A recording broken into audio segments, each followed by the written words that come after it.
When we're discussing action films, few names mean more than David Leitch. Whether we're talking about the solid job he did with the second Deadpool film, the incredible job he did directing Atomic Blonde, one of the best female-led action films in recent years, I still contend Hobbs and Shaw is one of the better Fast and Furious films, and despite the BS Directors Guild of America rules which dictate that only one director can be credited, it's no secret he co-directed the first John Wick, launching modern cinema's most iconic new action franchise. So despite feeling pretty lukewarm on his last film Bullet Train, I still found myself quite excited for Leitch's upcoming film The Fall Guy. The idea of a stuntman on a mission to find and save the actor he doubles for, the great reviews out of South by Southwest, the fact that Emily Blunt and Ryan Gosling are both hot off the success of Oppenheimer and Barbie respectively, the fact it filmed in my home of Sydney, Australia,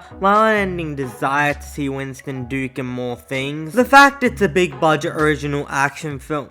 Oh wait, it's actually adapted from a 1980s TV show. You know, I'm continually fascinated by Hollywood's preference for greenlighting adaptations over original films, even when the movie is adapted from something so obscure that it might have as well been an original film. I mean, barely anyone is watching this movie or Bullet Train because they're adaptations, yet you know that Hollywood barely greenlights any big budget project unless it's an adaptation, regardless of how niche the source material is. I mean, what's the point of Sony greenlighting an El Muerto movie? A character who's appeared in two comics.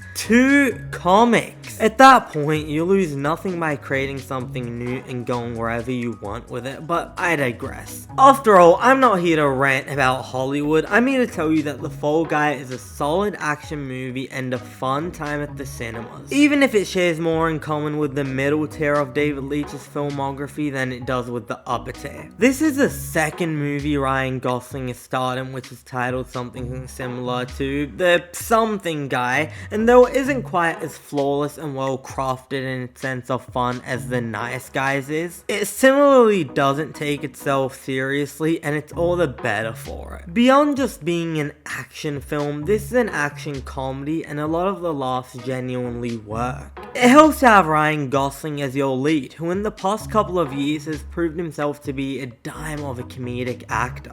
It's an admittedly uninspired casting. It feels quite like Leitch cast Gosling to play an action comedy version of his current persona, but just because something feels unoriginal and uninspired, that doesn't imply it doesn't work. If anything, I think maybe he fits a little too well in the role, and that it ends up being exactly how you would expect Gosling to perform in a role of this nature, with little surprise in his performance for better or worse. I don't think either he or David Leitch were interested in challenging him too much. If I have any one specific note, I wish he would have thrown more of his body into his performance, because if The Nice Guys and Barbie proved anything to us, it's that this Ryan's greatest weapon is his body. And no, I don't mean that in a crazy stupid love kind of way. I mean, just take the bathroom scene in The Nice Guys, or that awkward scene where he leans in for a kiss in Barbie. There's nothing like that in this movie, made all the more frustrating by the few glimmers of it you can find throughout his performance. A bulk of the marketing is centered around the romantic aspect of the film, as do a big part of lead character Colt Seaver's motivations, with Emily Blunt's first time director character Jodie Merino not only playing the love interest in the film, but also she's the closest thing to a co-lead. I mean, there's a reason she duetted with Ryan Gosling on SNL recently. Though I don't think Ryan Gosling and Emily Blunt look quite right as a romantic pair, they more than make up for it in chemistry, as there are moments throughout the film where we explore the complex,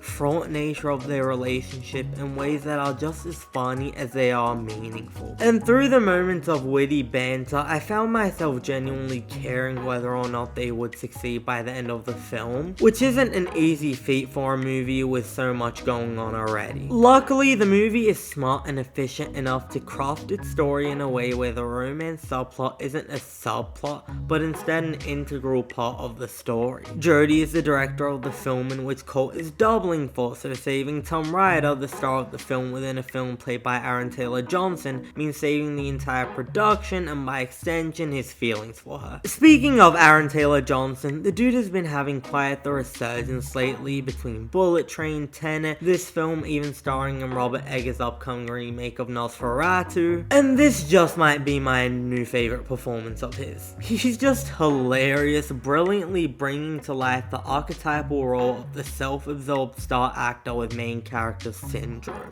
And I'll be remiss if I didn't praise the makeup and hairstyling team for the brilliant way in which they made Ryan Gosling and Aaron Taylor Johnson resemble each other. I've never thought they bear a strong resemblance in real life, but there are certain angles in here where they are straight up identical. It makes me wonder how David Leitch was able to even see this casting before he got into the makeup chair. The rest of the cast do an excellent job. Hannah Waddingham is having a bunch of fun hamming it up in this role, and though I would have liked to see Winston Duke have more to play around with, he's undeniably having a lot of fun, especially when it comes to the action sequences. On the topic of action sequences, I can't help but feel a little disappointed. Though there are a handful of fun moments where the set pieces toe the line between genuinely thrilling and comedic in a way that is reminiscent of the great action films of Jackie Chan, the action is on the whole surprisingly restrained and formulaic in the way it is shot and presented to us. Whereas Bullet Train had us follow the life cycle of a bottle of water up until we see it used in a present day action sequence, there is nothing even close to being as daring, singular, or original in this film.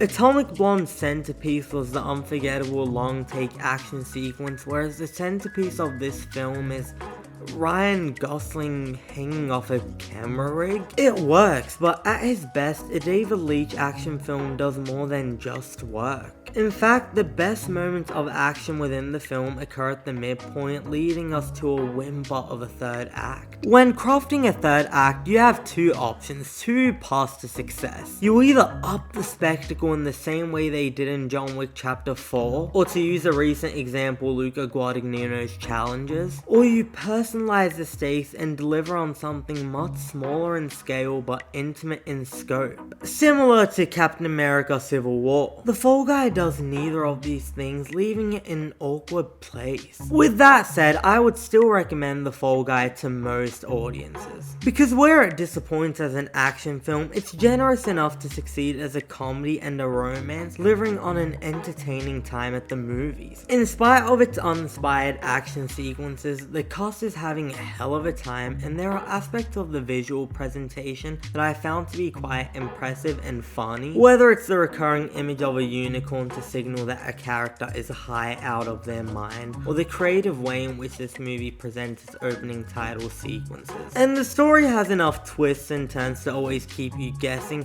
leaning forward in your seat in anticipation. If there's one thing I'll say about David Leitch, it's that although he rarely if ever reinvents the wheel, he will always deliver, at the very least, a decent time at the movies. This movie is more than decent, so I'm giving it a 7.5 out of 10. Thanks for watching. If you enjoyed this video, please leave us a like and hit the subscribe button for more videos. And if you've had the chance to go out and see it, let us know what you thought about The Fall Guy in the comments below. I am Cinemike, and I'll see you next time.